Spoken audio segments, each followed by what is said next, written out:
Yeah. How y'all doing? Man? How y'all doing? Welcome back to another episode of From the Yeah, Sidelines. no, yeah, my mic was muted. We What's got my boy Mel in the happening? building. My boy GQ in the building. How y'all boys feeling Yep. today? So we are here. The boys. I think Mel is breaking up right now. All right, the boys are Yeah, back 100%. yeah. I am on freeze right now. I don't know what is going on. Can y'all hear me? Oh, we Yes, can hear sir. you. Yes, sir. My boy Mel's over there having some technical difficulties, but it wouldn't be a football Yeah. Friday without him. Would not be. Not at all. What's going on? How y'all doing? I'm pretty good, man. You know what I'm saying? Ready for another week. Ready for another week, man. Big game this week. How y'all doing? Oh, I'm fantastic. I want to send a special shout out to my wife because today is Military Spouse Day, so I do have a fantastic military spouse that will actually be coming to see me this weekend because it's also Mother's Day weekend. So, a special shout out to all the mothers out there. Happy early Mother's Day to y'all from the sidelines. Yes, definitely. And shout out to Mrs. GQ for being the awesome wife that she is, and mother. Yes, and all of other mothers. We gotta. Not everybody has children; they have fur babies. So if you're a fur baby mama, there you go. Happy Mother's Day. Well, don't be a fur baby mama now. If, There are those too. People take the dogs and the cats. They take them. Hey, that's true, man. They definitely do, man. There's a lot of horror They stories you about break up. their parents, man. Yeah, you break Yeah, up and they yeah. take the pets, and then Yeah, then you man. stuck. If you got fur baby mama drama, man, I feel sorry for you. Is there a Look, this is FanDuel the child stuff that you support get. court? Y'all got a There FanDuel support is. court too? That's a whole. That's a whole nother conversation for another day. Oh Lord, But help there me. is. I actually remember. I remember watching the show where a guy literally had to pay quote unquote child support for a dog that he brought for his girlfriend on her birthday, and then they broke up. So he had to continue like buying like the dog food and stuff like that. It was crazy. Hey, Oh that just It's hell goes to crazy. show you, no. man. Read the laws in your states, man, because you never know. I'm dead. That's all I'm saying. I'm Hey, dead. read the Yep. laws in your states, man. Absolutely nuts. You never know, brother. You But never y'all know why we're here. know. Football You know why we're here. Friday. But y'all see the background. Y'all see the green screen background. Y'all see the background behind all the fellas right Why here. am I chopping Friday, up? man. What is going We, on? we are back to be I'm here. about to Oh, call we are back cops. to I need be a new back here. router. But I look, think that might be I it. wanted to start this show with some breaking news. We got a super Look, big Washington Commander fan to the left of me or to the right of me, however way you're looking at us, or if you're listening to us. Shout out to all of our audio listeners. Um, the Commanders deal has just been or is on the way to being finalized. Um, the local, I think his name was Josh Harris, was added to the buyers group, Hmm. and it sounds like everything's going smooth. Magic Johnson is still a part of that group as well. So yeah, how you guys feeling about that? I know Mel is kind of working with some things right now, so we'll get his thoughts in a minute. But how you feeling about that, brother? I'm happy it happened. Because no matter what, Shout out to toxic leadership is everywhere. So I'm glad that this is finalized so that we can actually get this sorted out. I just hope now what it means moving forward is that the Commanders will be on the up and up definitely and be out of the headlines in a negative manner that is anything but football related. for sure. yeah, no. I was gonna put my commander's hoodie on too, but I was like, nah, I'll wait for that. Just got it, so it's team certified. Yeah, I feel you. I feel you. But Mel, how you feeling about that? That is one of the teams that you are heavily supporting. How you feeling? How you feeling about that? This new ownership group taking over the Commanders, man. I'm excited. I mean, I think it's a step forward in the right place. I think, as a diehard Washington fan since I was 5 years old, um, I know what the tradition of that team is. I know what that team should be. I know that they should be one of the better teams every year. I mean, there's a lot of legacy with that team. So we can get back to that. Hopefully they put the right Definitely. football people. I think a lot of groups and ownerships they get people to put money into teams and have organizations, but forget about the football people that need to actually do all the stuff. So hopefully we can put all the football people in there, and I'm gonna say it. We're gonna get that Washington championship in the next 4 years. I mean, you He got went Matt bold with it. now, so anything's possible with that man at least in the discussion. So let's go ahead and get into this. Get into the spicy mail. You want to take us away? Yeah. So you know why we're here. You know why we're here. We haven't done this in a minute, especially with GQ. I don't think we've done our. I don't want to call them tier list yet. We're not going to do tiers yet, but I want to go into next season. We're going to start with the no-fly zone. We're going to start with the secondary. Let's get it. Give me your top 5 free safeties going into next season. Top 5 frees going into next. All right. Top 5. Well, do I have to put them in top 5 order, or can I just name them off? Because No, just give me 5. You ain't got to name them all. So, well, then let me start with C.J. Gardner-Johnson first and foremost. Let me start my list off like that, because if he's not on your list, hey, I may or may not question some of your football watching ability. There you go. Say it like that. We definitely doing that. Absolutely. Okay, so we're going. Yeah. Go ahead. Next, I'm gonna roll with Antoine Whitfield Jr. For obvious reasons. Go watch the film. Jordan Poyer, Derwin James, and Minka Fitzpatrick. Okay, this is where we're going to have our differences, and differences in the sense of the way I classified my free safeties and my strong safety. So, got you. Okay, so Derwin James he plays in the box. I consider him strong safety, so he's not in it. Same thing with Jordan Poyer. I put him more to this. He's more of a box guy. But I'll give you my free safeties. Definitely no. What's his name? Chauncey Gardner. Yes. I know he led the league in interceptions, and he's a good. It's more than the interceptions, but I got you. He was a good nickel back when he was on the Saints. Got his bag, went to the Eagles, and showed his ass. It's all good. It's all right. Oh, he's not in my top 5. He's not in my top 5 though. I'm gonna go Minka Fitzpatrick, Micah Hyde, Justin Simmons, Jesse Bates, and Eddie Jackson. Those are my free safeties. Okay. Bad list. Not a bad list. That's not a bad list. All right. So look, check this out. Okay. So I see both of your respective lists, and I can understand, right? I can definitely understand it. But I feel like you guys might be missing a few names. And no, I guess no particular order. Yeah. I got Kevin Byard. I feel like a lot of people sleep on him a lot. Because he's very sleepable, but that's okay. Really sleepable. Very sleepable. That is crazy, Mel. That is crazy. We'll get to that later. Jesse Bates III. I think he is definitely kind of overlooked as well, especially when you're talking about those top safeties in the league. I also got my boy Eddie Jackson. Shout out to my boy Eddie Jackson. I'm gonna throw Derwin on there, Mel. Derwin. He's not a free safety. All right, fine. He's not a free safety. Okay, says you. All right, and then he basically plays linebacker. And he gets back in coverage too. Yeah, I was going to say, I feel like you be hating on my man. Like he's back in. No, I think I think Derwin James is the best strong safety in the league. I'm not taking nothing. I just think he's a strong safety. And then, of course, it was really a toss-up between these last two, but Minka Fitzpatrick and an honorable mention to Javon Holland. Minka Fitzpatrick is an honorable mention?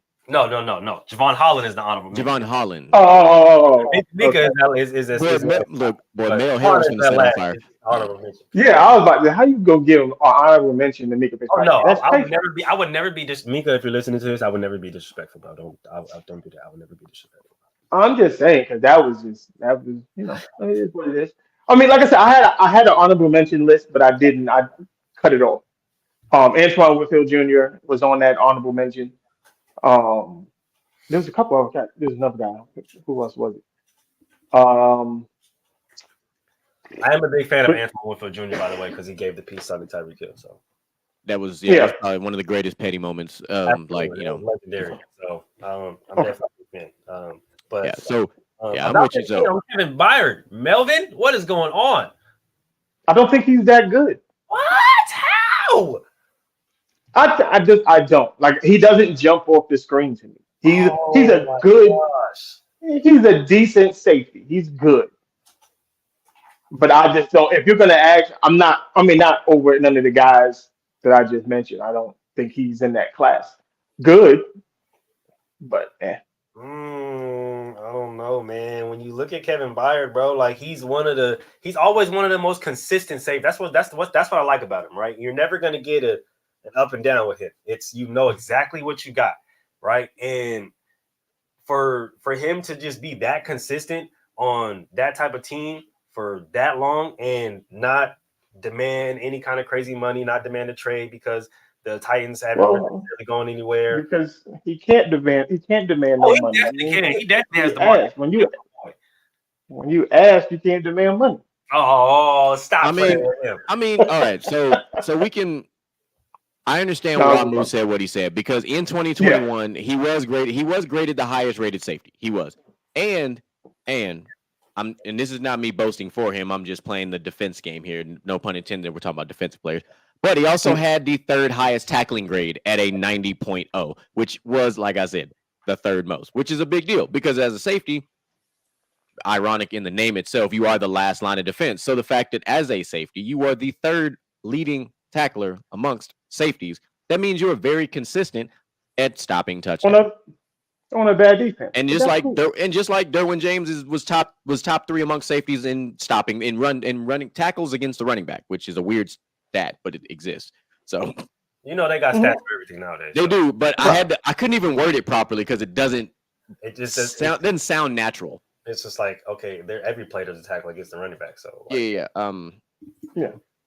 Sorry. Let me refresh that. It's 26 run stops is what it was. They called it run stops. Wow. That was the third most among saves. It's called run stops, not even run tackles, run stops.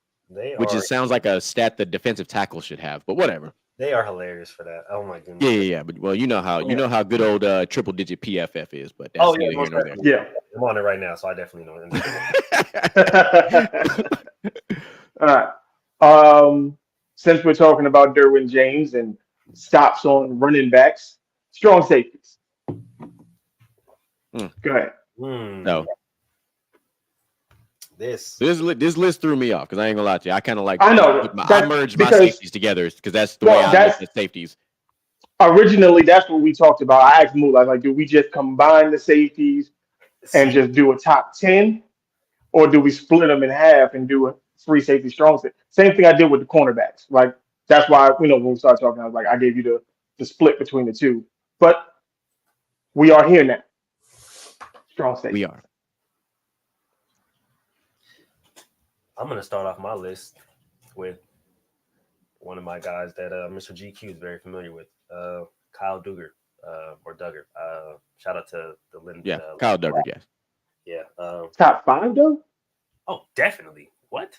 Oh, wow. Go top watch 5? the film on my boy. Oh, my God. No, I like Kyle Duggar. It's not a slight against him. It's 100% a slight, just because the way you said top 5. Like, what? You said top 5, though? Like, my boy is not really him. What? I thought you gonna play. Okay.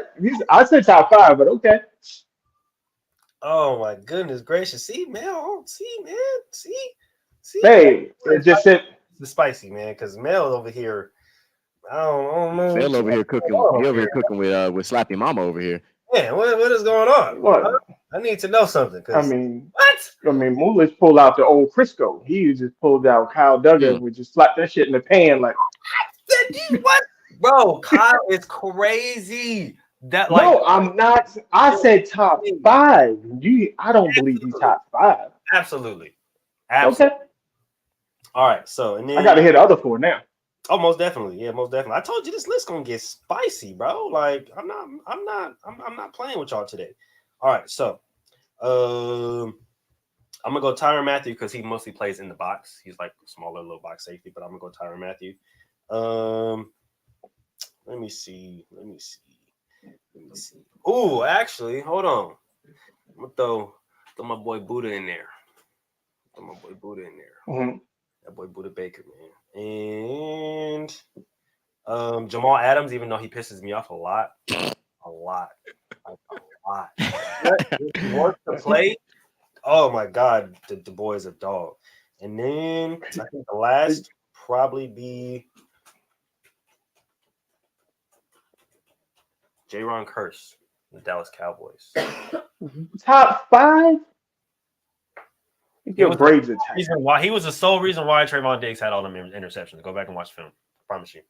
Top 5 though? That's crazy. No reason. That's strong. That's crazy. Yes. That's strong safety. That's crazy. That's crazy. I told you I'm coming spicy today, man. That is definitely you threw all. That's crazy. Yeah. Okay, I'll do my 5 then because that was we need some order after that. Oh, here you go. Yeah. Run it in. All right. Run it in. Like I said, I consider Derwin James a strong safety. So Derwin James is on my strong safety list. Then I'm gonna go with my man Jordan Poyer. Same thing. I consider him a strong safety.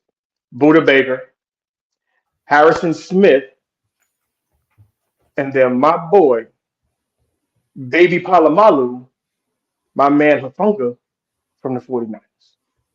I left him off my list to be petty. I know you did. I know. Sure did. You don't like the 49ers. And that's a really deep, really rooted thing. That's why I don't put Cowboys on my list. I see what you did there. So that's my 5. Bring it home, GQ. All right. Bring some normalcy because whatever Mullage did was crazy. Oh, give me Ofunga because I mean the numbers speak for themselves despite people's feelings, however they decide to feel about that. Give me Harrison Smith for obvious reasons. Again, I like to talk about go watch the film. Just go watch the film. It's easy. You got to take Buda Baker despite the fact that he may or may not even be an Arizona Cardinal this upcoming season, but we'll talk about that on another show. Give me Jamal Adams simply because when in doubt, that man is gonna crush some heads. That's just what it is. He's gonna do what he does. He just is. And of course, I'm gonna round it out with Jordan Poyer. Right. See, that's a common sense list. I don't know what Mullage was smoking before he came on air.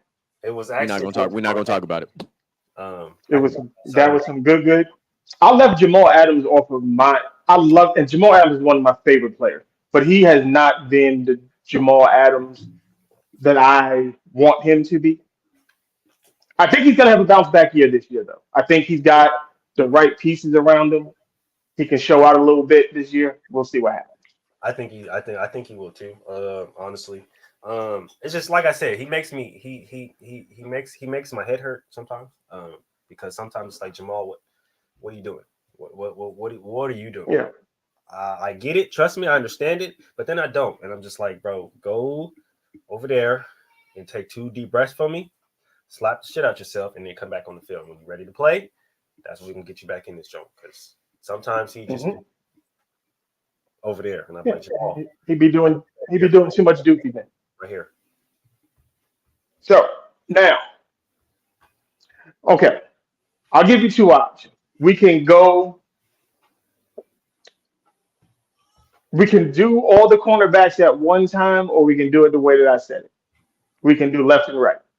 I think just going with it as is fine because left and right is just like I don't know. That's just me personally. Like I would just rather name off the corners because it just makes sense. Because sometimes I know there are some corners who don't move sides, but there are a lot more corners who do. That's true. Who follow, who shadow, if you will. Yeah, that's why football terminology. So my opinion is just, if you're a corner, you're a corner. Like I understand you have your nickels and your dimes and all this. Look, if you're a corner, you're a corner. That's how I look at it. You can't play both. So then we'll do it like this. We'll break it into 2. Give me. It doesn't have to be in any type of order or anything like that. You give me your first set of 5, and then I'll take your second set of 5, and then we'll go from there. First set of 5 being your best 5, and then like your second set of 5 basically being what they are. All right, cool. Now we on we'll say the same sheet of music, but in no particular order. But I am going to list off 2 young guys who have cut their teeth. One who is still cutting their teeth. One who I feel like has already cut their teeth properly. One starting with Patrick Surtain the second. One of my favorite corners to watch in football. Just is. I like his technique. I love the footwork. I like the way he gets down.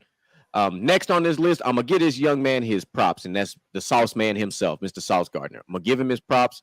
He's done what he was supposed to do as a rookie. His game transitioned from college to the NFL as far as being the type of corner that he was essentially projected to be.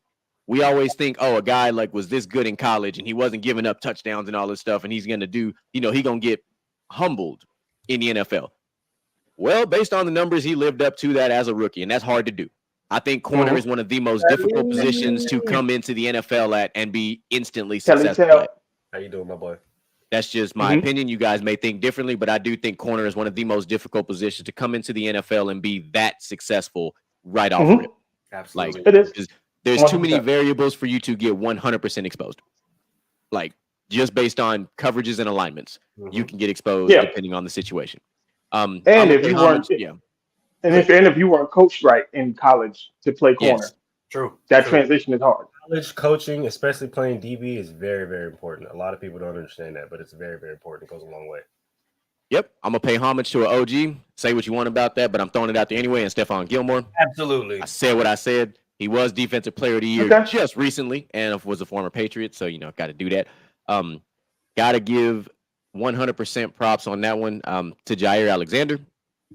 I like the way he plays. I know sometimes he gets a little boneheaded, but he makes up for it.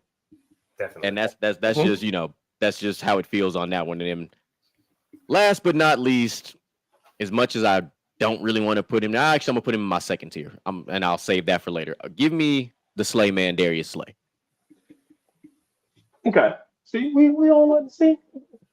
See, when we here, I don't know what Mullah's about to do, but it might not be as egregious. This one might not be as egregious. I feel like corner is a lot easier to be more fluid than safety. Safety, there's some opinions. It gets dicey with me because you have to play and do so much. You're not just playing DB, you're playing linebacker. Right.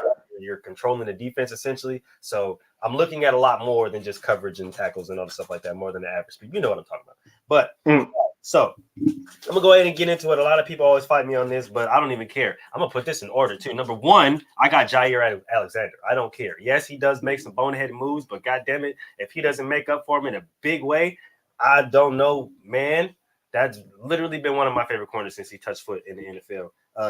Not only does he talk about it, he's about it, and he's gonna let you know about it. Even as a smaller type of corner, just really physical at the line.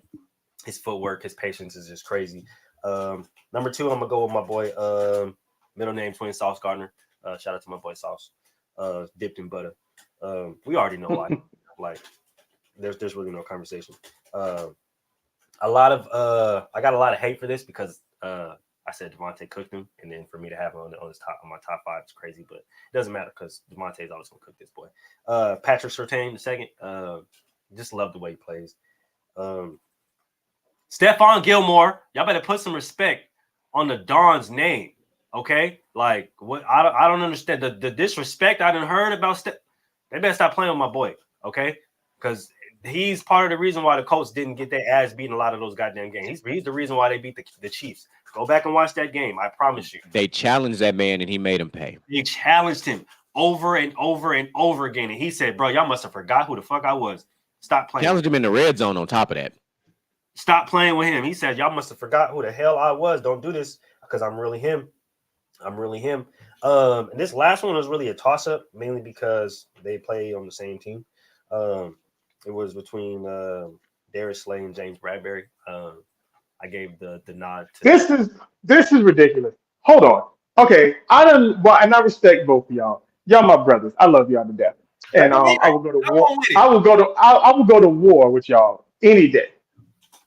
But I listened to both of y'all do top 5 cornerbacks, and not one person mentioned Jalen Ramsey. Oh yeah, he was that. Don't worry. I was gonna get to him. No.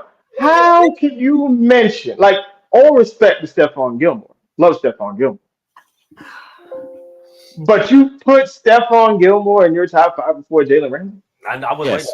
I was waiting for this. Yes, without This- controversy or hesitation. Yes. Okay, so all right, so then this is where Melvin comes in. I'm kicking in the door, waving my 4-4.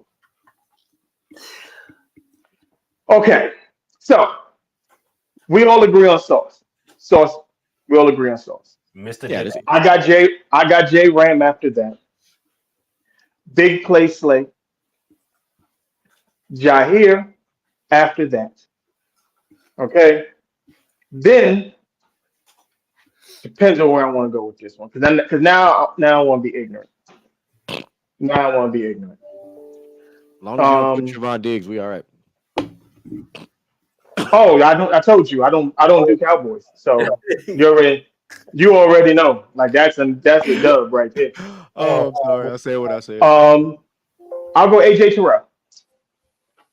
Really? Okay. That's a young name I wasn't expecting to hear. I'm not gonna lie to you. I'm not even like mad at it. Like I'm not mad at it at all. But like I'm not mad at anybody's list because it's not like okay, let me word this accordingly. It's not like we over here talking out the side of our neck.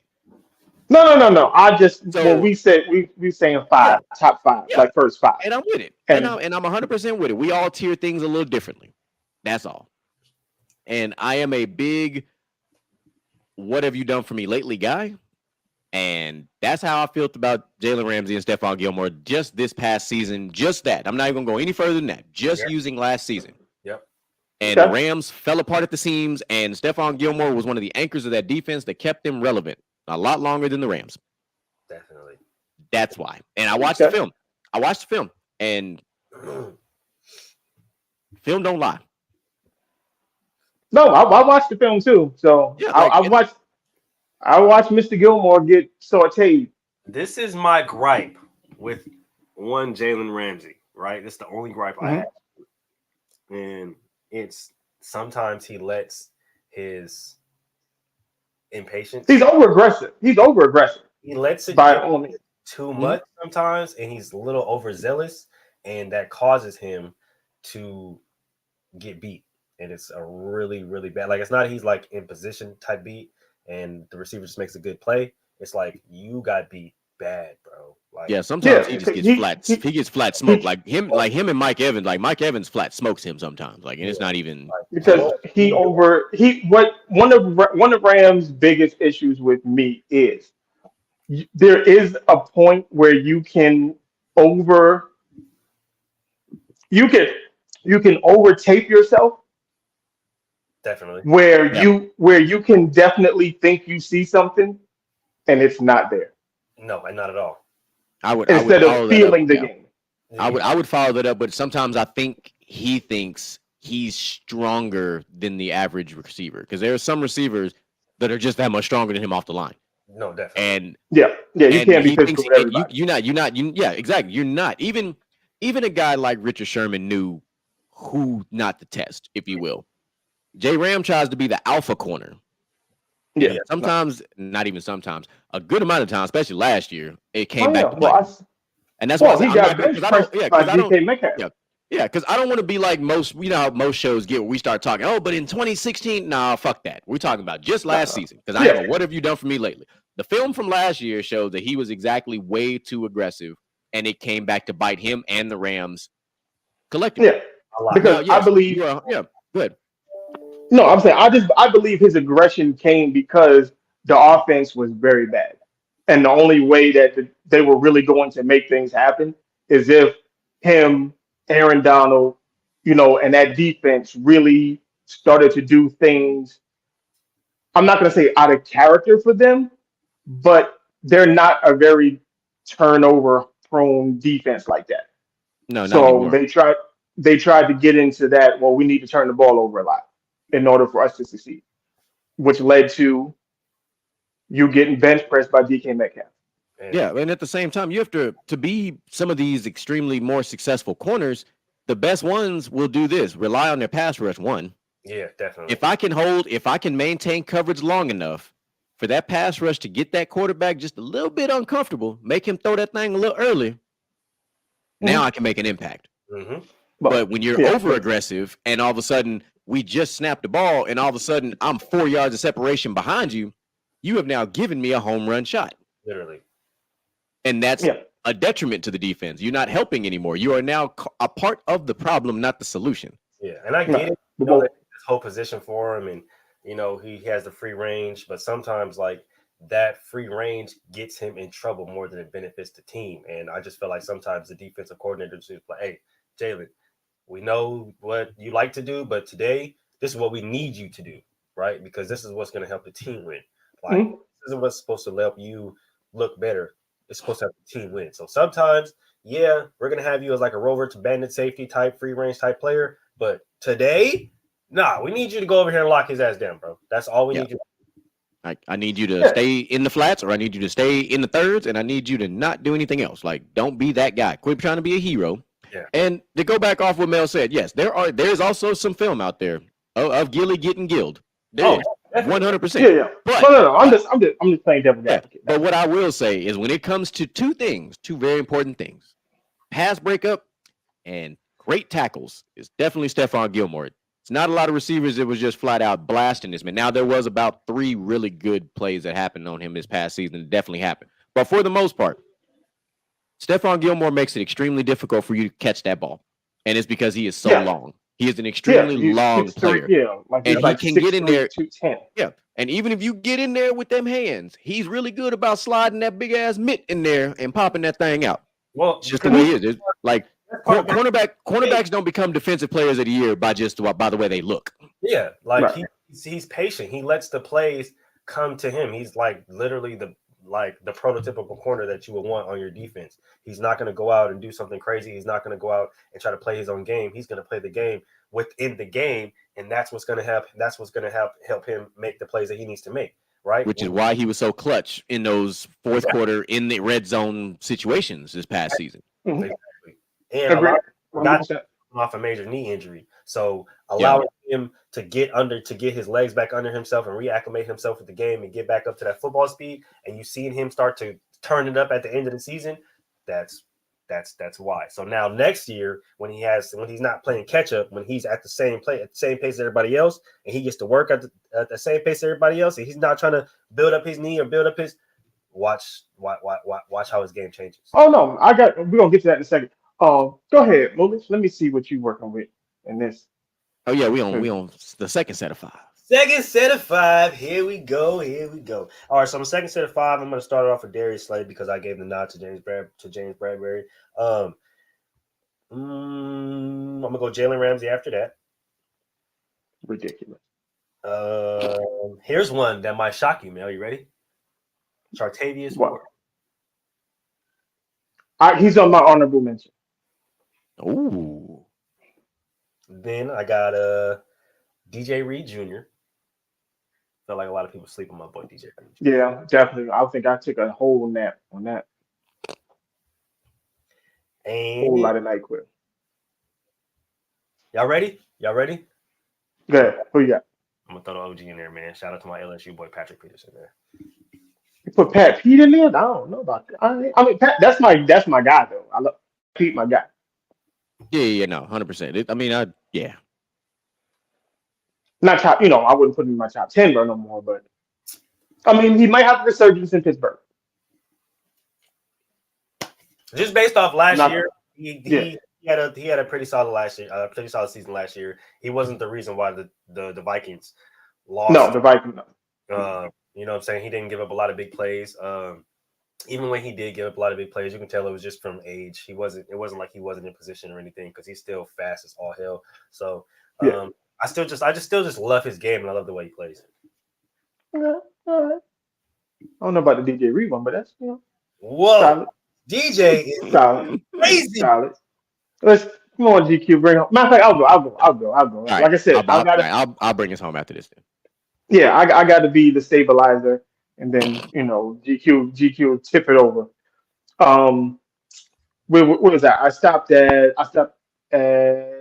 AJ Terrell. Okay, so I'll go Gilly. Jonathan Jones, J.C. Horn, really, Tariq Wooten, And this is an interesting list, right? Show is. And Jeff Okuda. Out of everybody you named, I did not see Okuda coming. I swear I did not. I didn't. But I'm not mad at it. I'm not mad at it. I just didn't see it coming. Like I'm all right. Yeah, I'm not mad at it. I'm not mad at the list. It's still a solid list, if I'm being completely honest. So I'll start with a honorable mention because that's where I did put Patrick Peterson. As much as I wanted to put him in my second tier, it was very, very hard to not put him in there because we have to, as football people that we are, we have to try to take our fandom out of it, because you see the name Patrick Peterson, you immediately want to, but that's my guy. Let me take a step back. Let me go look at the film again. Like, let me chill. All right. So I'm going to start with another junior, in this case, Asante Samuel Jr. So solid. I thought he's on my honorable mention. He's still cutting his teeth, but I do think he's definitely he's not too far. He's coming. He's coming. Yeah. And I do like his game. He is one of those corners, in my opinion, you can't just go out there and try him because he will bite you. Oh no, I do think he's one of those athletic corners that has very good ball skills. You cannot just be like, oh, I'm gonna throw this slant and he gonna get bit. No, he gonna bite you first. That's the type of corner I think he is. Very similar to his dad, ironically, who was really good at that short yardage. I'm gonna bust you on them short routes type of corner. And I do. It's weird that I think him and his dad are very similar in that regard. I still think his dad was better on the deep end than Junior for now. We'll see in about 5 years in the difference. So I said what I said there. Number 4, give me Jamel Dean. I know Dean had something of a rough season last year. He did, but as far as we're talking about this second group of corners, I do still think he is one of the better corners that we have in the NFL, and I do say that confidently. But he did have a bit of a rough go of it this past season for the most part. I wanted to put Marlon Humphrey in there, but he was still coming off of that injury, so I kind of put a little asterisk next to it. I'm gonna give him another season. I'm not gonna do him like that. I'm really not. No, I'm not gonna be disrespectful. That's the only reason why I left him. That's the only reason why I left him. I'm gonna slide him over here. I'm gonna put him on my whiteboard. We'll revisit this conversation next year. Most definitely. So give me J Ram. I'm not gonna be completely disrespectful. We're not gonna do that. We're not born that way. And then give me James Bradbury to round that list out. Y'all really like James Bradbury? I do. Absolutely. Because let me peel the curtain back. Let's play this. Let's not necessarily story time, but peel back the curtain. My big thing when it comes to corners are you versatile? Do you give up a lot of big plays? And how are your ball skills? So far, all the corners I have named have really, really good ball skills. And I do not think you can be a successful corner, a damn good corner without ball skills. So all 10 of these guys that I've named have either above average or exceptional ball skills. Because you could be phenomenal in coverage and get beat over the top. Yeah, that's true. So that's why I made my list the way I did, just to peel back the curtain for the fans out there. Okay. I'm not a big Bradbury guy. We figured this out. Not that he's like I said. This is just me. From what I watched him, seeing what I saw, like no. I just like the way he plays. He's long. He moves well. Great in press. He does kind of. Juju shook his ass off the line in the Super Bowl. Hey, he didn't catch the ball. That's a bad throw. Hey, he didn't catch the ball. As a DB who plays the position right now myself, as long as you don't catch that ball, I really don't care. So, hey, pass breakup's a pass breakup, but it goes out in the stat book. A PBU is a PBU. Yes, sir. And a PBU is not a TD. Mm-hmm. And if you cry for that, no, I'm not saying I'm not saying I wouldn't have thrown it, but the DB and me probably wouldn't. I'm looking the other way. I don't know. So sorry I didn't see that. Nope. Play on. You feel me? So yeah, no. You just always like even when he was on the Giants and they weren't like doing so hot, but their defense was the spotlight of their team, and you can tell that he was one of the reasons why. But yeah, no, I just love the way he plays. Okay. All right. So that's our second. We're gonna do linebackers and D line next week. We're gonna get through this. We're gonna get through that before we're gonna get through all of the positions by the Yeah, before we the got season, before we get that, to camp. Before we get we to got to camp, talk about that linebacker list. That one's actually tricky as far as how that we one's gonna gonna decipher it because right. That's why I said we'll do a better job of coordinating it so that we know what we do. Um, so as everybody knows, NFL schedules came out. It is Christmas for football players. uh-huh. Um, so we're gonna go through. We're gonna give. We're gonna do. So you want to do schedules or who we? I mean, get like wins, losses, or you just want to go who's going to finish where in the division? I think Right. We So definitely go. We're going through the Jets wins, losses. That's for sure. okay, that's cool. So let's start with the week one that has been announced already Okay. and get initial reactions because I do think in the last 5 years it's always been kind of like it sounded good and then it was extremely not. I actually think deep diving into this list, just week one, not talking about him, just week one. I actually think they got it right matchup wise because there are a lot of compelling matchups. Yes, there was a lot of movement in free agency, but the core of most of these teams is all still together, minus obviously Green Bay and for other obvious reasons. Yeah. But I like the matchups, especially for opening week, because for 6 of these teams, this will not be the same team by week 11. That's true. Hit me. Some what you got? Opening week, we have got what could be one of the more compelling matchups, or it could just be a blowout, but we'll find out. But you have the Detroit Lions visiting the Kansas City Chiefs. Thursday night football. I like that. I like that matchup a lot, but I like that matchup. I hope Detroit keeps it close. I hope they keep it close because I actually like it. I actually like it on the other side. I actually think Detroit wins that game. Okay, so we're gonna get back to our win losses here, and I like that. So you have a division game right off rip. You've got the Panthers visiting the Falcons. A lot of good, compelling stories that can come out of that one right out the gate. You've got. I would have called this a gimme game last year. This one is going to be what I call the blowout of the weekend. I said what I said. I don't really care. But you have the Texans visiting the Ravens. Said it for a reason. You do the math on that one. You think so? You think a blowout? You call them blowout? Yes, I am. And we'll get into why here soon. You got the Bengals and Browns, another division matchup. Yeah, that one should be really good. That's a good one. That's gonna be fireworks. What game? What time is that game? 4 o'clock. That is a 12 o'clock game. Yes, and it's in Cleveland. Mm-hmm. So you've got another division game. You have Jacksonville going to Indianapolis to the Colts. That can be a blowout. No, I don't know. No, I don't know about that. I don't know. I don't know about that. We're gonna talk about that one. I don't know. Somebody put a pin in that one. You got Tampa Bay against the Vikings. You've got Tennessee at New Orleans. Whatever. You've got the Niners and Steelers. I have that game circled as well. That's gonna be a good one. Cardinals at Commanders. So the Commanders will start their season off on a high note. My bad. Spoiler alert. As soon as we find a quarterback. Right. You have Packers at Bears right off the rip, starting the season off. Massive game for the NFC North. That's going to be an ass whooping. The Bears are going to stick every foot that they got into the Packers. I'm going to tell you that I love the compelling storyline for that one. That week is going to be crazy. This one could be interesting. I just want to see the reactions y'all have on this one. But you have the Vegas Raiders visiting the Denver Broncos. Oh, this is money in the bank. So the question becomes: is Russ gonna cook or is he gonna burn the casserole? Y'all know what? He's not cooking against the Raiders. Jackpot, you hit the little lever and the ding, ding, and all the money come out. That's what's gonna happen because I don't care who's coaching on this side. Yeah, me and the Raiders and Josh McDaniels ain't seeing eye to eye right now, but I don't give a damn because we still gonna beat the Broncos' ass. We'll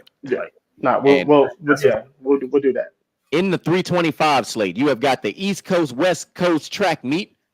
The Miami Dolphins versus the Los Angeles Chargers. That's what I say. East Coast, West Coast track meet. I say what I say.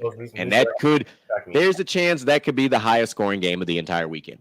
I wouldn't be surprised if the over-under is 62.5 points. I wouldn't be surprised at that at all. I would even go into 7. I would probably go into the 70s with that one. I can understand that point, but the Chargers defense is going to be healthy next year, so we got to watch out for that. Yeah, no, I I agree. don't care. But Look, they can be as healthy as they want. They not fast. yeah, You can be as healthy as right. you want. You not fast. I Yes. don't So, know. I don't know how right. much Yeah. speed you gonna need when you Then got a healthy Bosa coming at you. So coming into the upcoming season, we have a previous Super Bowl rematch and a interesting test for the loser of the Super Bowl, and the Philadelphia Eagles visiting the New England Patriots. It's actually that's a That very interesting game because I don't even remember when was the last time they played. It's very weird. Like it seems like they haven't played in a while. they played 2 years ago. 2 years ago? that's Yeah. gonna be an interesting game. Yeah, that one's gonna be interesting. This one, I'm not even looking forward to this game. Really not. But you have the LA Rams visiting the Seattle Seahawks. I have no interest in that game whatsoever. None. It's I early have for that all game. kind of interest in that game only because I want to see what the Oh, I Seattle want to. do, and I Well, yeah, want to see what they do I to want to it. see what my man Matt Stafford looking like. Yeah, I have no interest in that game. You have another division game. You have the Sunday night game. Dallas at New York Football Giants. Oh, that's Still a gonna Giants question gonna mark dog with walk them. Saquon Barkley. So we'll see how My that thing man, goes. my man Thibodeau gonna have like 5 sacks. And ladies and gentlemen, the game you've all been waiting for, Monday Night Football, the AFC East stand up. We are highlighted on this schedule. You have got the Buffalo Bills versus the New York Jets. They gave the Jets the first Monday night game. of course. They are going to get. Listen, They're going to no, get blown out. The Bills are listen, going to dog walk them. listen to this. There are 20 Monday Night Football games this season, and they all have the ability after week 11 to be flexed. The Raiders got 5 primetime games, by the way, everybody. Okay. And the So, Texans have none. well, that's cool. At least they can flex them because we don't get a crappy Monday night game. Can they do? They need to do the same to Thursday. But there are some changes that came down the pipe. So for those who were not paying attention, their teams can have 2 Thursday night football games this year. That has been announced. The other thing that has been announced is that all games are also what they call free agents this year, which means that a game can be claimed by another network. I'm curious to see how that's going to play out this year. I don't think we've ever really, as fans, dealt with something like this before. No, we haven't. This is very new. This is very, very new. Normally, this doesn't make a difference until the playoffs. Usually, like, one network gets the NFC, one gets the AFC, like stuff like that. This is going to be interesting between NBC, Fox, CBS, and ESPN for that matter. So we'll see how that plays out. Amazon Prime too. And Amazon Prime has it, and not to mention the Red Zone folks. Yep. YouTube owns it exclusively. It is YouTube's, and Amazon owns Thursday Night Football still. Yep. So all of that. It's going to be interesting. So, who got your that initial bag? thoughts on that week 1 opening week? Nah, I think it's dope. I mean, I mean, there's some definite games I'm gonna be keyed in on. That's for sure. I'm definitely gonna sit back and watch that Jet debacle go down. For sure. That's for me. That's my Disney Plus Netflix show that I'm gonna watch all season long. I'm tuning in for that Jet show. I got you. So let's do it like this. I'm gonna bring a little bit of gentleman's talk into this fold. This is how we organize the schedule every week, and this is, I think, will make a lot of sense for the show and for the viewers out there. So, fellas, I'm gonna give y'all a little bit of on the spot homework. So, what I want you guys to do is I want you guys to give me your most compelling matchup, your blowout of the week, and the one you've got circled. Okay, so like I said, I believe the Bills Jets game is gonna be the most compelling. I'll go with that. My blowout. What did I say? I know I said it. Oh, you said the Jags blowing out the Colts. Yeah, Jags gonna dog walk the Colts. That's gonna be ugly, real ugly. And what was the other one? The one you have circled. One I have circled. This is like a a personal one. Okay. Yeah, I'm circling my Commanders on that. All right. Because I want to see I want to see what we look like. All right. Talk to me. What you got? Okay, so the one I got circled is actually, believe it or not, it's Chicago Green Bay. That's a good one. Yeah, it's gonna be a really good one. I think everybody's gonna be Have their eyes open, Mel. The one I think that's going to be a blowout.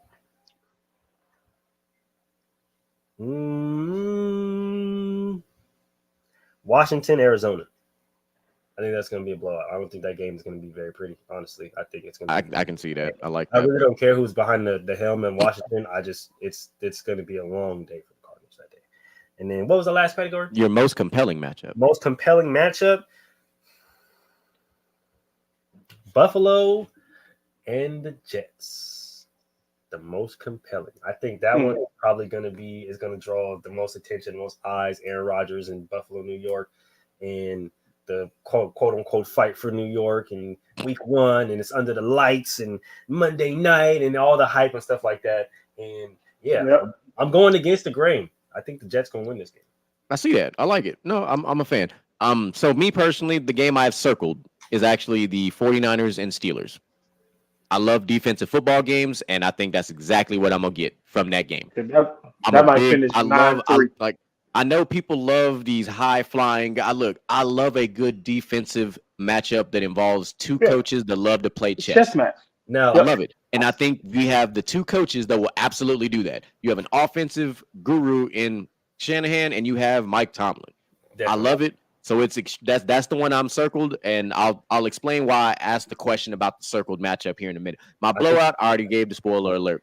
The Ravens are going to blow the Texans out. I think that new look Ravens offense is going to go to work. Now, you listen. The Texans defense was actually good last year, despite their record. The defense was the defense plus Dameon Pierce was essentially the highlight of that entire team. Definitely. I do like the addition of their new coach in DeMeco Ryans. I do think they will be better, just not in week 1. And last but not least, that good old fashioned compelling matchup.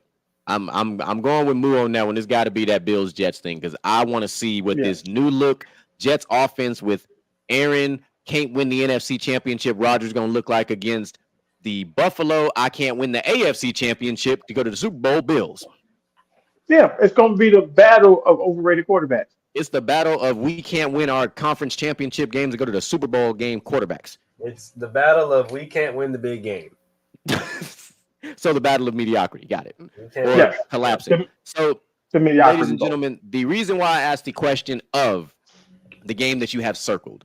So once the NFL season actually kicks off, this is where I said you guys have some homework, Johnny on the spot homework. When we go back and revisit, the game that you have circled is the game that I want you to break down for the fans. Bet. Breaking down the score, break down a couple of the highlight plays, all that type of. Basically, do your normal football breakdown. But that is the game that you circled. That is your choice. That's why I said, choose your game wisely. So that is why I said that. And so, ladies and gentlemen, what we're gonna do on this show here is we are gonna flex a little bit. We're gonna really be showing off our football knowledge because we're breaking down games without film. We're not gonna show you film. We're gonna be able to verbally break this thing down for you and make it make sense for those who sleep under rocks for some reasons on Sundays instead of watch football.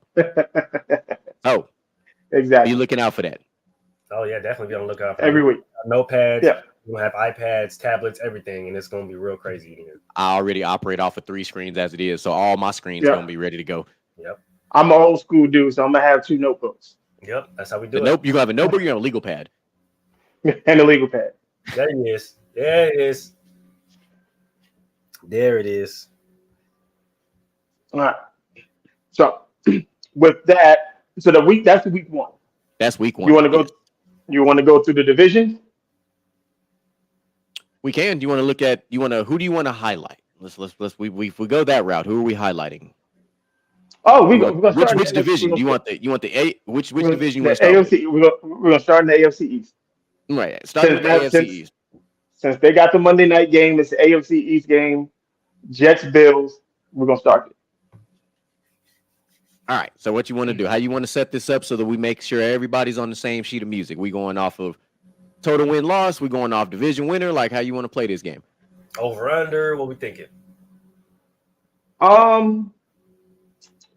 Because I know we probably take too long to go through each individual game. Yeah, 100% we would. All right, so we're just gonna go. 1 through 4 division. Who you rank? Where you ranking them? 1 through 4. 1 through 4. Okay. All right. Definitely. So I'll get this one started since this is my division that does have my team in it. So, shocker alert, winning this division at the number 1 spot. Give me the Miami Dolphins. Okay. Number 2. You want Miami? I am. Number 2. Give me the Bills. And that was hard to say, but it is what it is. Number 3. Give me my Patriots at 3. And I'm putting the Jets at 4. Okay. Interesting. All right. That's interesting because I'm gonna seem like the resident Patriot fan here. I'm gonna give, since all the talk is about the Jets, about the Bills and the track team down in Miami. Old Bill Belichick is in his lab cooking it up. I believe I'm not saying they're gonna win 12 games and win a division, but I got the Patriots getting back to form and leading that division at number 1. Okay.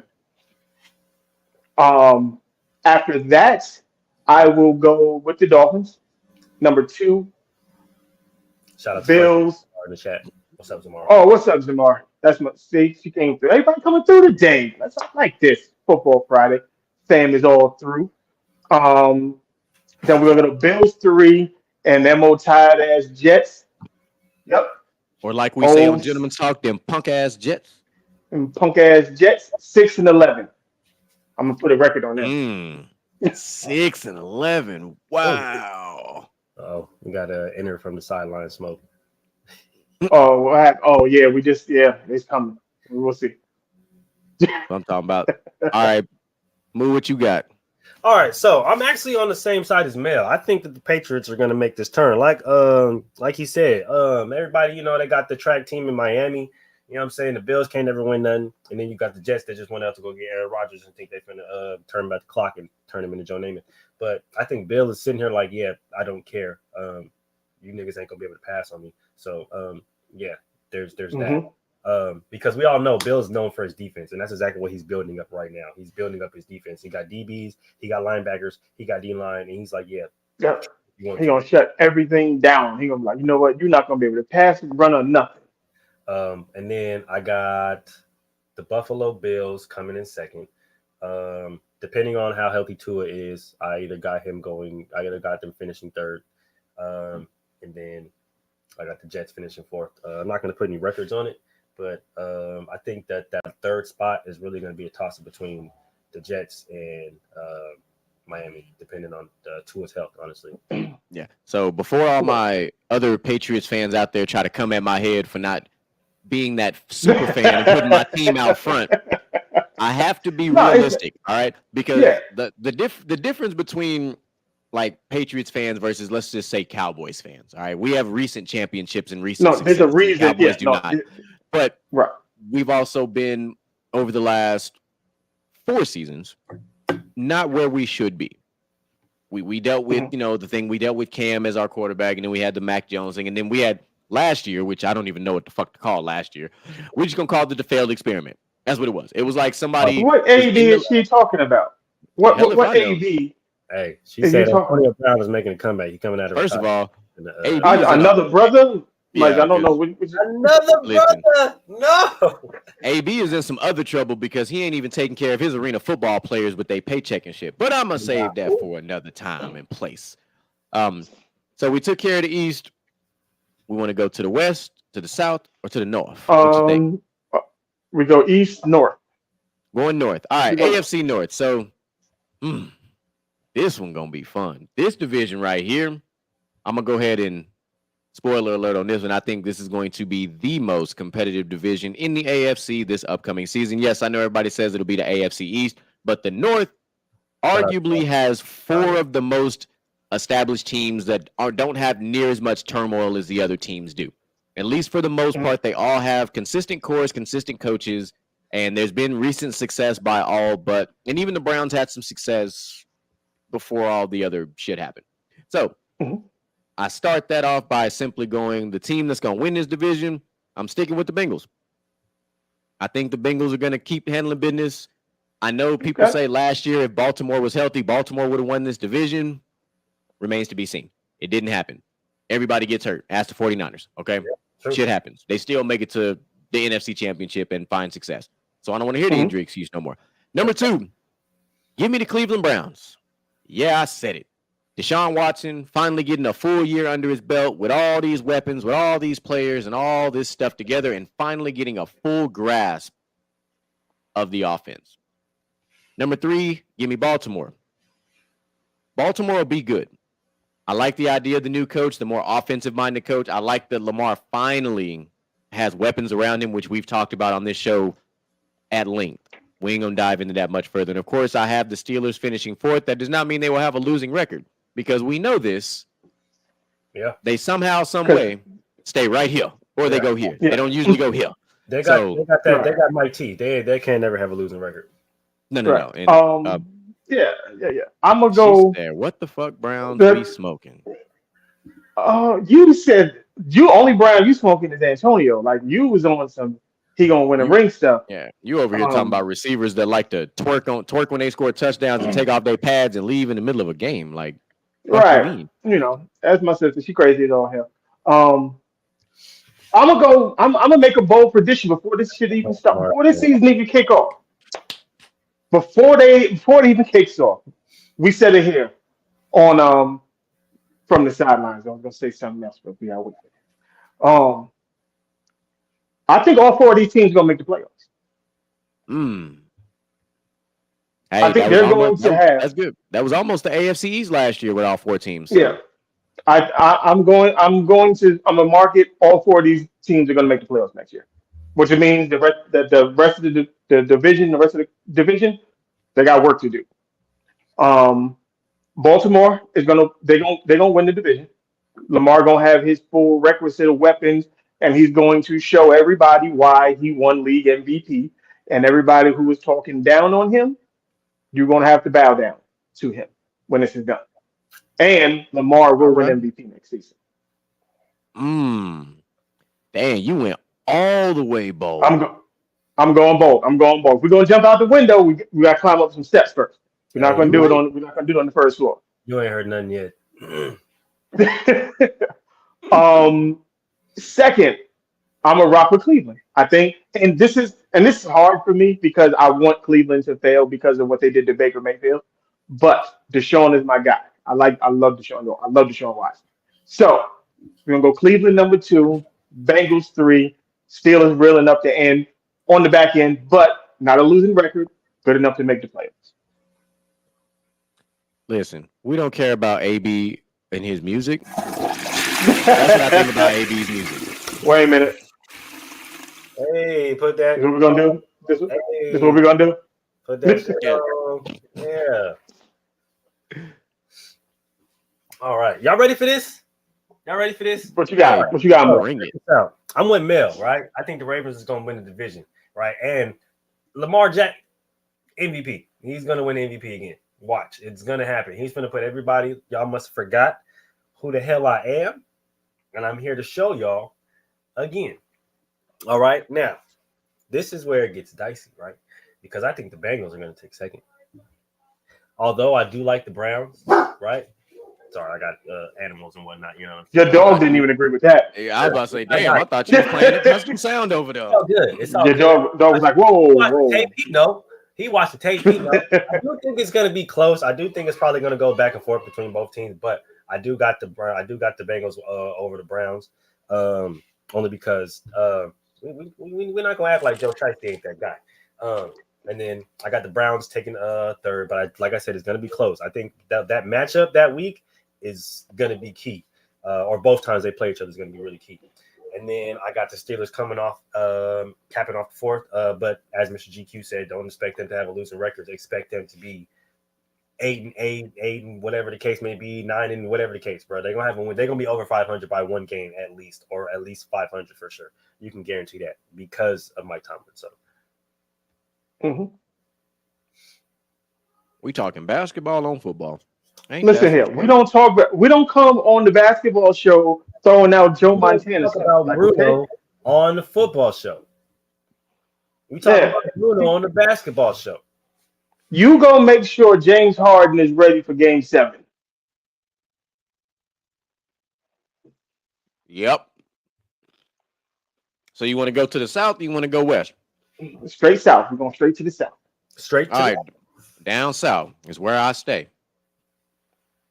All right, this is gonna be fun. Oh, This division is kind of interesting. I won't say they trash, Wait, but I wait will say till I they're get to it. trash. I don't like this division. I don't like this division. This is At the all. worst division. This is the worst division in football.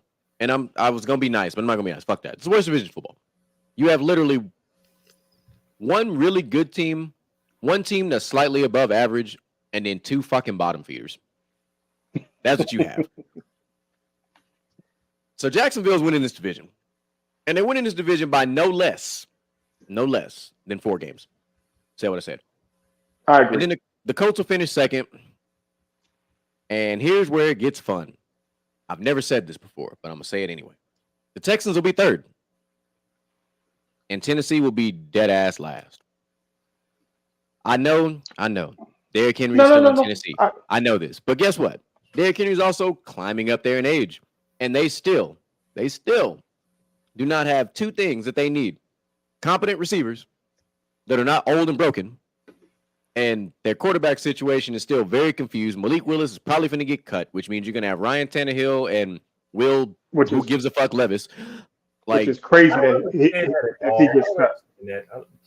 You don't cut or give up on no quarterback that has. Obviously, you do if you're. I mean, we already had somebody get fired out of Tennessee last year for letting AJ Brown walk for pennies on the dollar, so it's not surprising anymore. So that's how I feel about that division. If they let Malik Willis walk, being a dog, he can go right on over to Washington. I'm not mad at that. I'm not mad at that either. So give him a good young quarterback to develop. Let him learn their offense with those young receivers, those young weapons over there. That defense, yeah, I'll take that. Mm-hmm. I live with that. So, Moo, take it away. What you got? All right, so I got the Jags winning this division convincingly. Honestly, I really don't see anybody coming relatively close to their record. And then this is where it gets weird because I really don't trust any of these other teams, right? Like if these other teams could all come in last, like 4th. So this is why I think 4-4-4. Basically, right. Like I'm looking at the Colts and I'm just like, I really don't trust. I definitely don't trust y'all. Tennessee Titans, who y'all gonna have hand the ball off to Derrick Henry? Because I mean, it's either Will Levis or Malik Henry, or Malik Willis. But y'all gonna cut Malik Willis, so you're gonna go with Will Levis, and then you probably got somebody else. And it's just no, I don't trust you guys at all. And then on top of the like you said, GQ, they don't have anybody to throw it to. So, and then I don't. Yeah, it's really a 1-4-4-4 thing for me, bro. I'm not even gonna lie to you. Don't nobody in this division deserve the second spot until I see something comparable. Honestly, it's a 1-4. Like, Jags, and then everybody else is in 4th place. That's all. Yeah. No, I agree. I mean, this is why I think the NFC North is going to have 4 teams in the daggone playoff. It's because this division is going to be really, really bad. Really bad. Jacksonville, definitely. What is she talking about? This is football. I'm talking about no basketball. You're just mad because your team lost. Yeah. And then everything else after the Jaguars, y'all already said it. 4-4-4. Shout out to Jay-Z, the GOAT. And that's it for that. Never mind. I'm gonna save it for another time. But I can't wait to piss Mel off about that one. About what? What? About Jay-Z. You can't piss me off about Jay-Z. Oh, but on the contrary, brother, I can't trust me. Anyways, we're gonna move on. We're gonna say that for another show. So speaking of music, let's take it to the West Side. All right. So of course you know what this division this division consists of the current Super Bowl champions in the Kansas City Chiefs, the most confusing team in all of football in the Los Angeles Chargers, who lose games that make absolutely no fucking sense. You have the Las Vegas Raiders, a dumpster fire that is made of gasoline. Yep. And no matter how you try to put this fire out, it keeps getting bigger. Well, that's And then because they you've try to got put it out the with the alcohol, 100 proof. fair enough. And then you have the team that should have been last year's dark horse, but I think we were a year early on them. So now what we thought about Denver is probably going to be this year, but we'll see. The actual dark horse, because Yeah. But but to make this real simple, the Chiefs are still going to win this division. Yep. That's just how it goes. I don't think they're going to take a step back, even though we all of us, all the analysts, everybody thought that they were going to take a step back because of the way this division was structured last year. But I'm not saying that again. No, I'm not saying that again. I'm gonna take my L because I thought the Chargers was gonna step up and do it. I had the Chargers winning the division last year. I go back and check the tape of the podcast. I actually thought the Chargers were gonna pull it off, but they let me down. Worse than Cowboys fans let Cowboys down. But sorry, shots fired. We ain't got to the NFC yet. Number 2, though, I am gonna take the Broncos at number 2. That much I am gonna do. I believe in Sean Payton. Sorry, Sean Payton is a damn good coach, and I do not think that Russ is a washed quarterback. I don't believe it. I don't believe it one bit. No. I think Russ just needed some time to get his shit together. And now that he has somebody who basically has no problem calling him out on his bullshit, aka Sean Payton, I think you will see the Russ we're accustomed to. I think you will see year 3 Russ from Seattle. That's what I think you're going to see this upcoming season. Go and put a pin in that. I said what I said. Number 3 is going to be the Chargers or the Raiders. It really doesn't fucking matter. Neither one of these teams will probably make the playoffs. That's my bold prediction on that. I just don't think the Chargers will make the playoffs because they lose games that they shouldn't lose. I don't understand this team. There's so many games that they play, and you're like, they're going to blow them out the water. And then they lose. And you're like, the fuck happened here? Like, their coach is terrible. They need to fire their coach. They need to Head fire coach got to go. because he is wasting this young man's rookie contract and this man's prime. Your thoughts on that, Mel? Okay, so this is where I turn into a Mexican. Oh, Since we are on the West Coast. This is what we're gonna do. Look, okay. Here we go. I agree with everything you said. I'm just gonna move some teams around here. I do believe Sean Payton and the Russell Wilson situation will be great, and we will see the version of Russ that everybody thought we were going to see. So, with that being said, I got the Broncos winning the division. Okay. I got them. That defense is going to turn up. Their offense is going to be everything that we thought it should have been. So, Broncos won. I like it. This is, like I said, we got the jalapenos, we got all the hot stuff coming in. The pico, all that stuff is coming. Oh, it's coming because I ain't even said nothing yet, so it's definitely coming for sure. Y'all. So, we will have a motivated Las Vegas Raider team because we got a lot of loser. we got a lot of things going on here. We got a running back who wants a contract. We got a wide receiver who really, really, really, really is going to determine this season is going to determine if we keep Devontae Adams or not. And we have a head coach who has to prove it or get the hell out of town. Well, guess you're getting out of town. So I think we're going to be on the upside. We've been on the downside entirely too long. So I'm going to go Raiders with the 2 at number 2. And fuck everybody about the Kansas City Chiefs. I'm gonna be right I'm gonna keep saying this until I'm right. Okay, the Chiefs are gonna take a step back. I'm gonna keep saying it until it happens. Okay, this is what I'm doing. So, with my man Eric Bieniemy now in Washington, I think the offense doesn't look the same. It doesn't have the same pop to it. And it's gonna take them a season or two to get their gears right before they start applying pressure again. And the Chargers, until they fire their head coach, is going to waste Justin Herbert's NFL. That's my goal. Y'all ready for this? Talk about a spicy take. Male in true form. She like you be saying. All right. So everybody was caught up in this division last year. It was supposed to be the most competitive division, the hardest division, all this stuff like that. It didn't turn out that way. So I'm not going to give this division that much credit this year. I don't care. So I'm going to go last to first. So starting off last, I really don't give a damn who the Broncos have.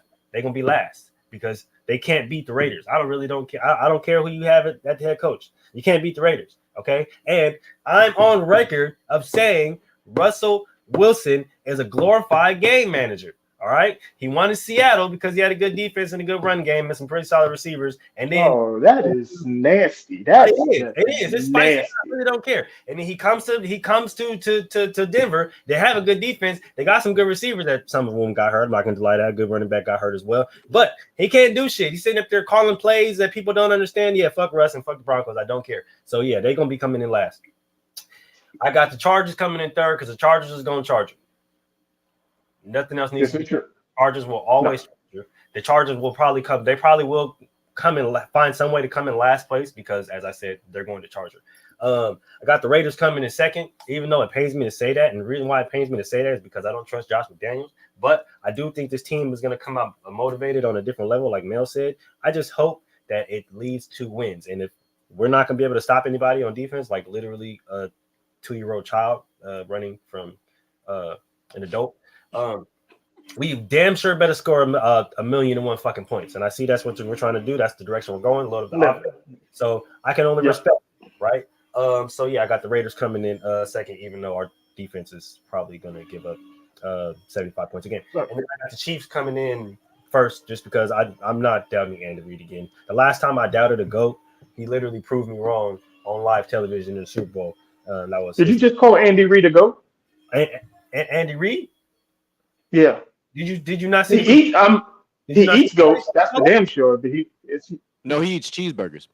Hey man, what? That's the reason why he a GOAT, man. What you do after a big game? You're gonna go get a cheeseburger. What you talking about? I don't know. I mean, I'm gonna go drink some whiskey and have a cigar, but I get to each his own. Hey, I'm finna go get a cheeseburger and then roll me like no. We'll have a I think we had that conversation about the coaches. Oh yeah, you already know that coach. That coaches list is coming for sure, all time and as of right now. But that's for another day. But yeah, like I said, the last time I doubted a GOAT in their respective terms, they literally proved me wrong on live television. Shout out to Tom Brady in the Super Bowl.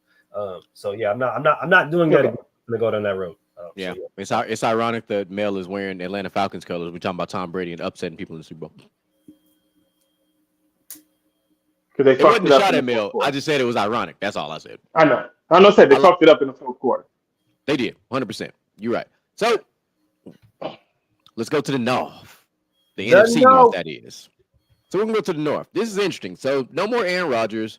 You have what's left of Kinfolk Kirk, the only quarterback that's invited to the cookout, that rocked all the chains. Mr. You have the, I don't know if the word revamped is the right word, but we're going to try it anyway, the revamped Bears.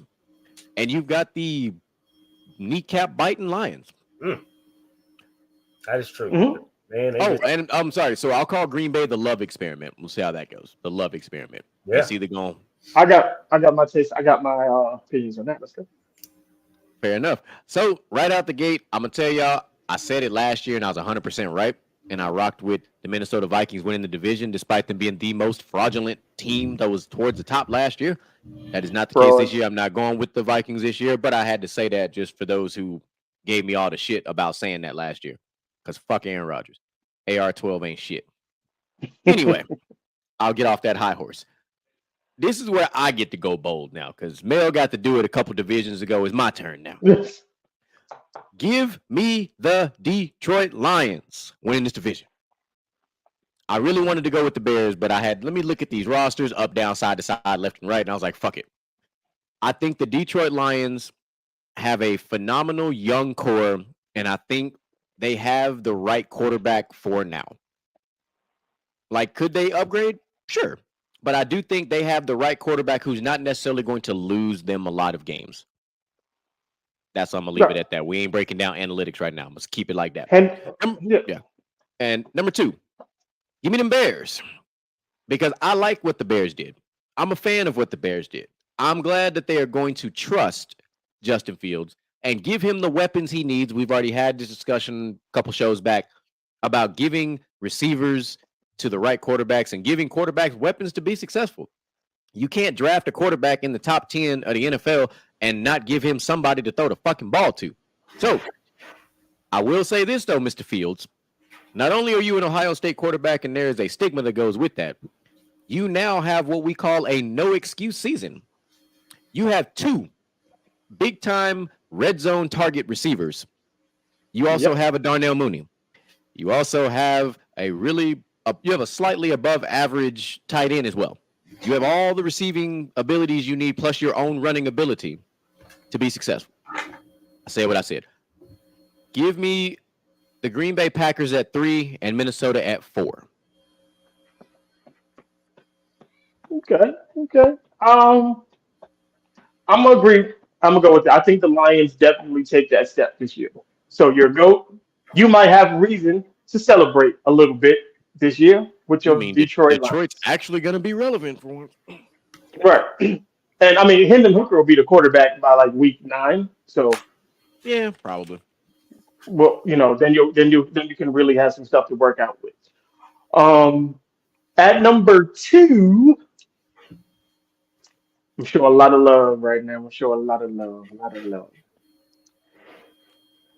I got the Green Bay Packers. Green Bay Packers. I think Jordan Love is going to show everybody, like, look, Aaron Rodgers may not have been able to work with these young dudes, but I can. He going to make it work. Not saying it's going to be amazing or anything like that, but they'll be good enough to be number 2 in this division. At number 3, we have the Chicago Bears.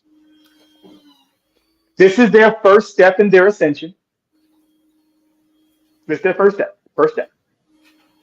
And until Kirk Cousins, punk ass, get out of goddamn Minnesota, the Vikings will never be on they'll never succeed with them. Ever. Never. Ever. And I want them to, because I like their receivers. I love Jetta. I love Jordan Addison. But Dalvin Cook, but I hate Kirk Cousins. He is not the quarterback for that team. Sounds like Dalvin Cook won't be there anyway, so. Well, yeah, I think I saw they might release him or something. That's crazy. They do that, then that division looks very different. Oh, what you got, Moo? All right. So I do think the Vikings are still going to win this division because their offense is still very high powered, even though they got Ken Folkart back there. And he's very strong in the regular season, not named primetime football, because he goes missing on primetime football. So as long as he's not playing on primetime football, he'll be fine. Now we get the sound effect. I do feel like he's gonna. I'm doing that. Oh, okay. I do feel like he's gonna lead them to winning this division. But I do got the Bears taking that second spot. As GQ said, this is going to be a proven year for young Mr. Justin Fields. But I do believe that he has all the all the potential and all the weapons to do so. I know a lot of people that are counting him out. A lot of people bring up the passing rating and all the stuff like that, but they don't bring up the context in which he doesn't have any receivers. And if you're going to do the same thing for Lamar, you can do the same thing for Justin. So now that he has some requisite receivers, he has some pretty solid defense. This is when we can actually finally grade him as a true NFL quarterback and see what we actually have and see what we can do, see what we can work with. And if he's just not that guy, then he's not that guy. But I do believe he's that guy. So I got the Bears taking second. I got the Packers taking third. I like the little preview that we saw of Jordan Love last year. If you didn't watch it, go ahead and go back and watch. He's pretty solid. I think he can lead them to about the third spot. I do like the Lions this year. I like their team a lot. It's just goes out to this. The jury's still out. I just need to know if they can actually take that step to make that ascension, or are they going to be the same old Lions that acquire a lot of talent and don't know what to do with it. So. All right. We definitely a coin flip. Yeah. Definitely. We're gonna flip the script on this one a little bit.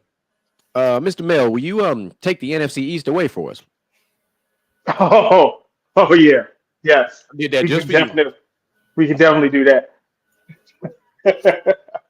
Okay, so I got the Cowboys finishing fourth. We can just start there. We can start right there.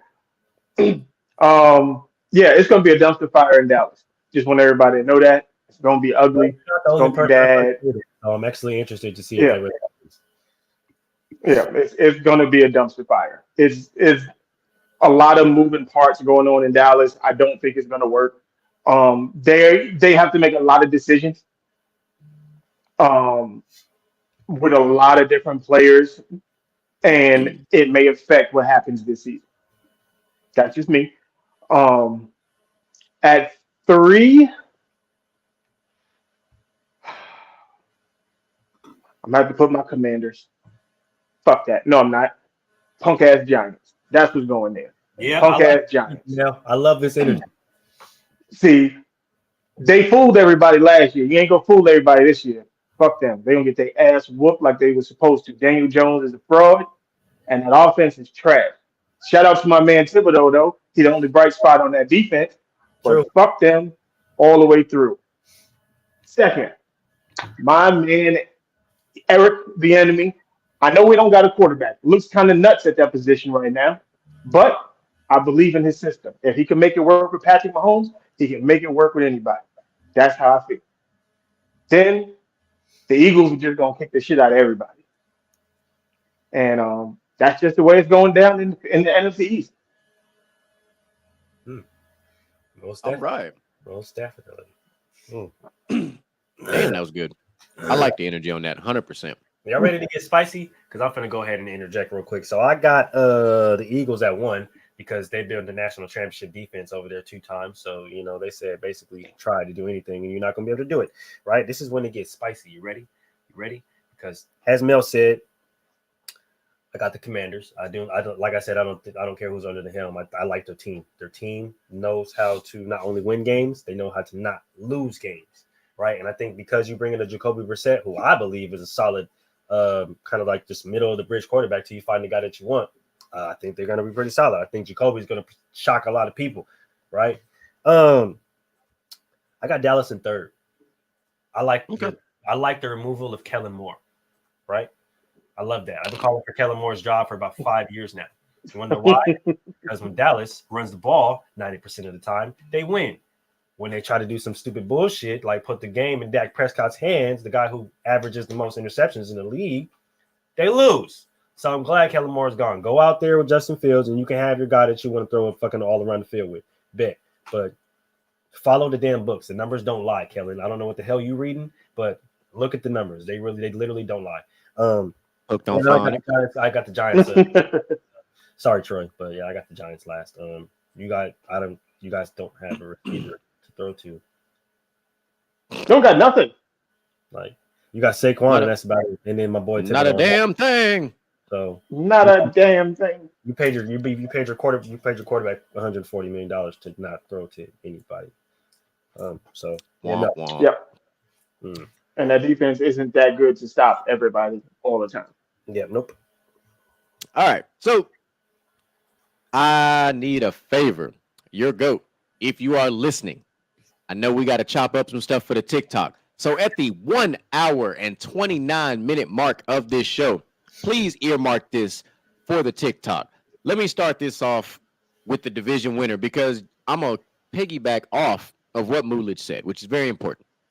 Numbers don't lie. History doesn't lie. All these things don't lie. And the history of this division is very simple. Nobody wins this motherfucker twice. The last time it happened is the team that I'm picking to win this division in the Washington Commanders. Boom, mic drop alert. That's what I said. Washington Commanders are going to win this division.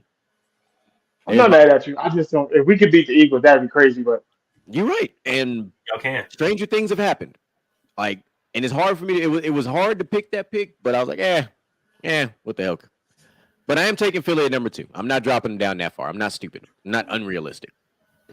At 3, I'm actually going to slide Troy's little Giants in there.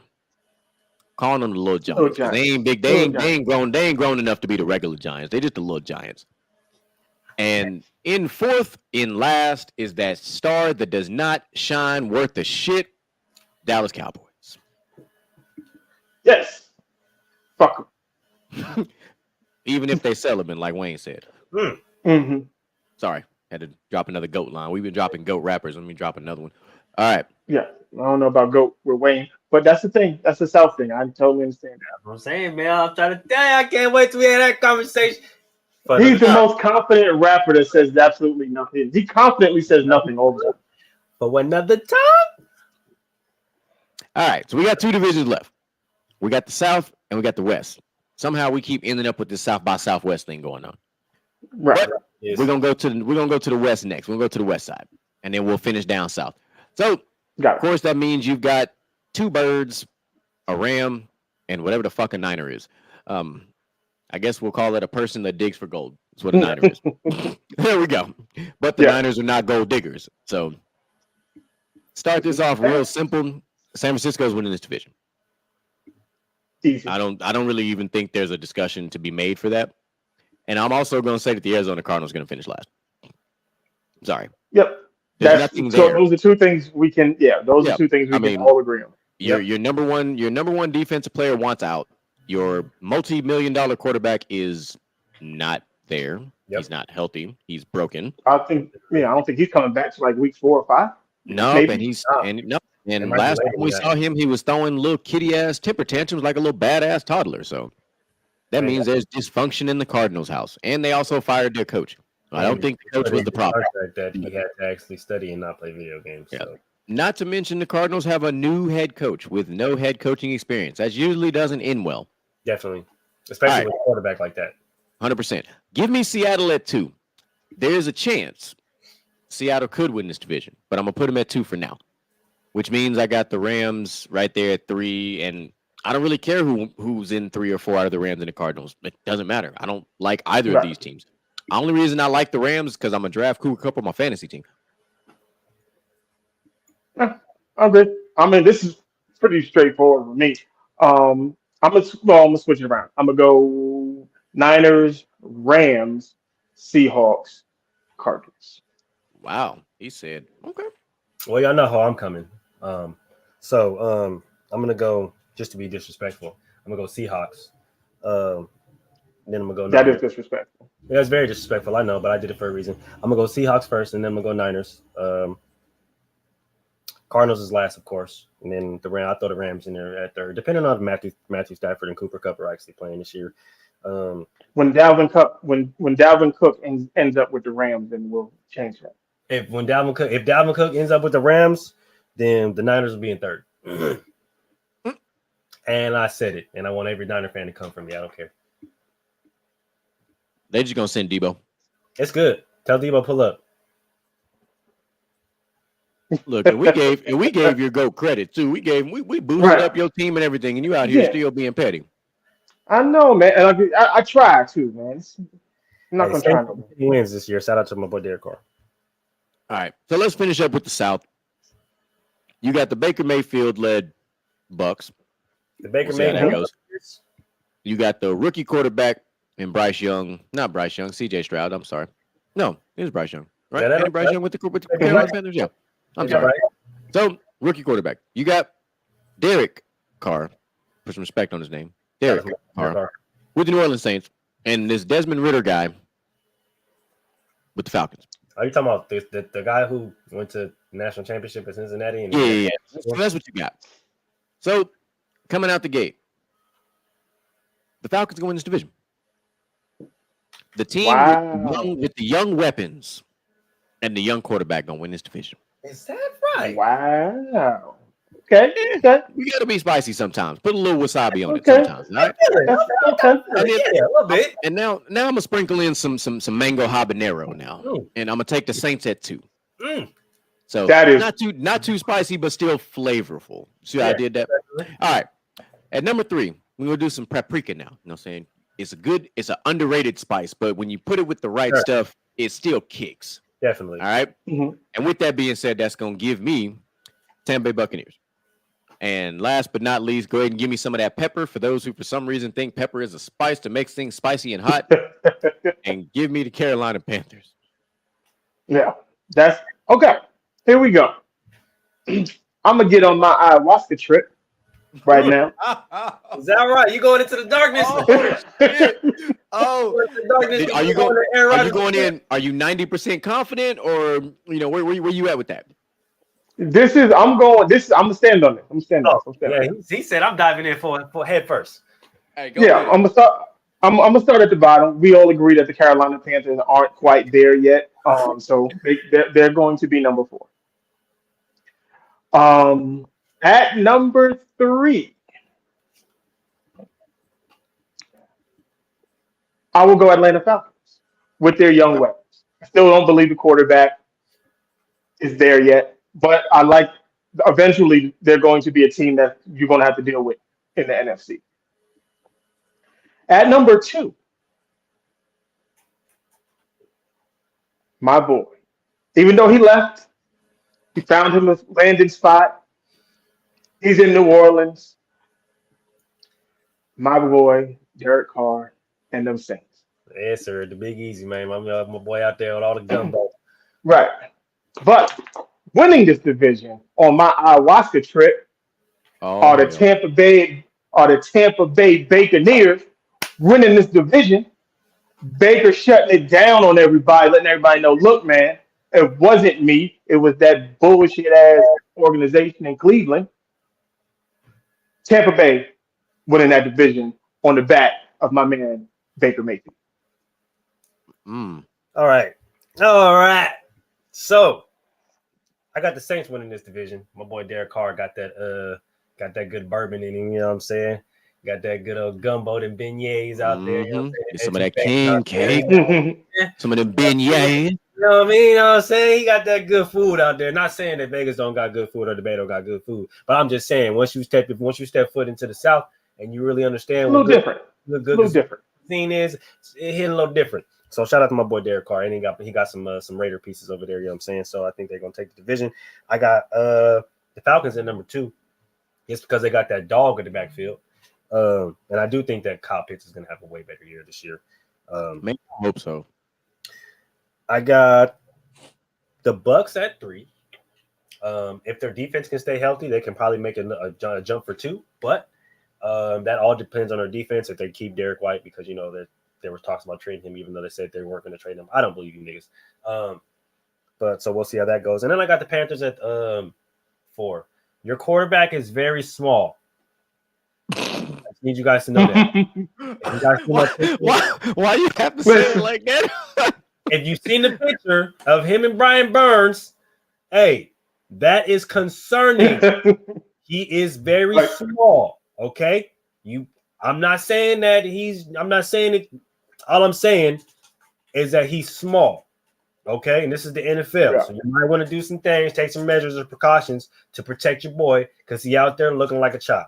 Okay, that's all I'm saying. He looks like a high school playing against. I like this. Not even This a is high the school, like a middle schooler playing against Alabama. So this was the only division where we all 3 had different winners. It really? is. It is. Yeah. It's the only one where either 2 of us had the same or one of us. This one, all 3 of us had different winners. That's good. And also Ezekiel Elliott's been linked to Tampa Bay as well.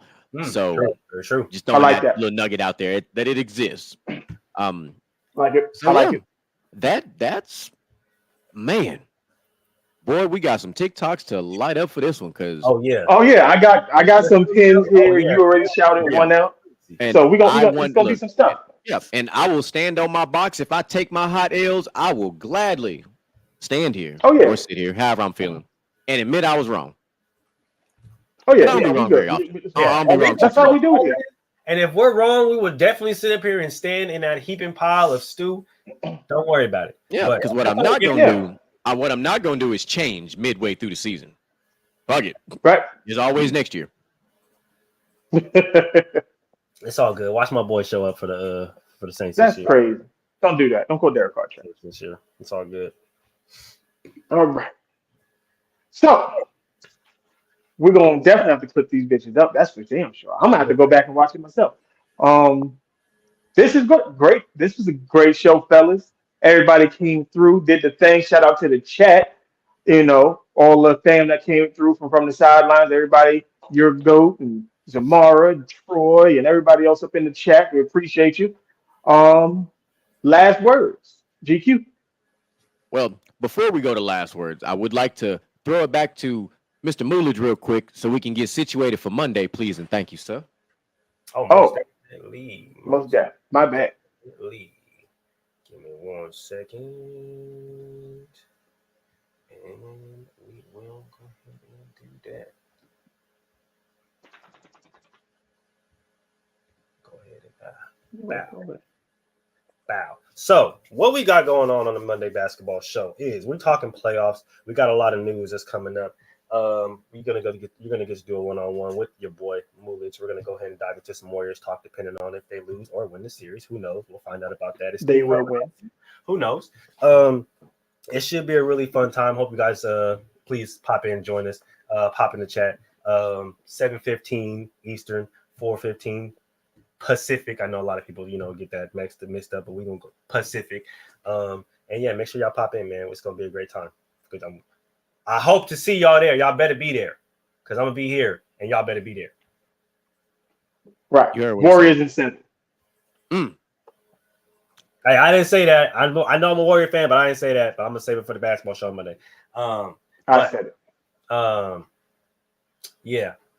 Final comments from me. Y'all know what it is. It's your boy Moolidge, man. Appreciate you guys for hopping in the chat with us. Appreciate you guys for rocking with us today. Shout out to all of our audio listeners. I know it takes a while to, shout out all the specific audio listeners. So I'm gonna go ahead and say shout out to all of our audio listeners. If you haven't, like, comment, subscribe, share, post on your Instagram, your Twitter. We got a lot of clips coming out. This show was crazy, so we're gonna have a lot of clips from this show. Make sure you guys engage with us in the comments on all of our socials. Hit those links in those bios, man. And yeah, man, we appreciate you guys, man. Any last words, fellas? I'm good. Fuck the Dallas Cowboys. And that's it. That's all I got to say. It's football. Look, I am officially in football mode. So it is time. It is 100%. And I will take it like this. I'll reiterate what I said earlier. Happy Mother's Day to all the phenomenal mothers out there this upcoming Sunday. That today is your day. No single fathers. It's not for you. You got Father's Day. Fucking deal with it. All right. Just to get that out the way. And again, like I said, I wanted to reiterate happy Military Spouse Day, especially to my beautiful wife who will be on the road soon to come up here to come visit you, boy. So it's going to be a grand old time. Today was another fantastic football show. And I'm telling you right now, keep watching. We got some shit coming for you. It's about to get cray-cray. And when the NFL season actually kicks off, man, the content going to get wild. Stay tuned. Because in about another month or so, the fantasy football talk will start getting live on Gentleman's Talk, and we'll do a little bit and spill it over into the football show as well. So y'all be on the lookout for that. Yes, sir. Another episode of the Football Friday from the sideline. We appreciate you guys for stopping in. Peace.